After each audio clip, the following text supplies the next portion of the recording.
Eenyuun rakkoo keessaa wabii ta'ee si baasa. Eenyuun rakkoo keessaa si baraaruu danda'a. Namni tokkollee hin jiru.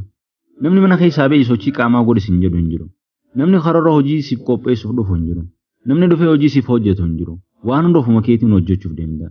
Irra baay'een keessan iddoo silaa ta'uu qabdan hin jirtan. Waan carraa dhabdaniif miti. Self discipline yookaan of adabuu gonkumaa hin qabdan. Of dura dhaabbachuu qabda. Sababni isaas jijjiirama waan hin barbaanneef. Of ilaaluu qabda. Bifa kanaan kanaa ol itti fufuu hin danda'u jedhee ofitti himi. Dinagdeedhaan iddoo ati barbaaddu hin jiru. Jireenya keessatti fooyya'aa ta'uu akka barbaaddu ni beektu. Garuu mucaachuu itti fuftu. Yeroon ati of adabdu geera. Rakkoo kee kanaaf ofii kee caalaa nama biroo sababa godhuu hin qabdu. Gaafii kana of gaafachuu qabda. Ganama barii kee nan fiiga. Ganama barii yeroo araarmiin iyyitu. Nan ka'amoo nan cufa. Ganama barii sochii qaamaa nan hojjedha. Guyyaa sana kaatee wantoota xixiqqoo sana hojjechuudha. Kanaatu walitti dabalamee garaagarummaa ta'a. Kanaafuu waa'ee namoota sadii kan ati jaallattu qofa yaaduun si barbaachisa. Namni ati waa'ee isaa yaaddu sun sagalee alaarmii caalaa sagalee guddaa sammuu keessatti dhageessisu qaba. Iddoo guddaa ga'uu yoo barbaadde hojii tokko yoo dadhabde hin dhaabin. Yeroo xumurtee dhaabda.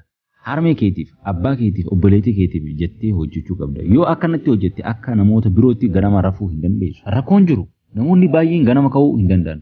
Isaan humna tokkollee hin qaban. Isaan hamilee tokkollee hin qaban. Waan sa'aatii 24 fudhachuu danda'u hojjechuuf torbaan 3 sitti fudhata. Kaka'umsa qabaachuu qabda. Murannoo qabaachuu qabda. Ganama barii kaatee hojii kee hojjechuu qabda. Yeroon kana sitti himu. Maaliif kana natti himte jechuu dandeessa. Sababni kana sitti himuuf namoota gargaarsa hirribaa hin barbaachisu. Namoota gargaarsoo sossabuu hin barbaachisu. Namoota gargaarsoo alaarmii cufuu hin barbaachisu. Namoota gargaarsa aarsaa kaffaluutu barbaachisa. Yeroon aarsaa kaffalaa of dura dhaabbadhaa. Fedhii keessan qofa hordofuu dhiisaa jedhu salphaadha jechuu koo miti. Ulfaataadha. Garuu callisanii kaayyoo malee taa'uu irra aarsaa barbaachisu kaffalanii jireenya ofii fooyyeffachuu caala. Waan hordoftaniif baay'ee galatoomaa.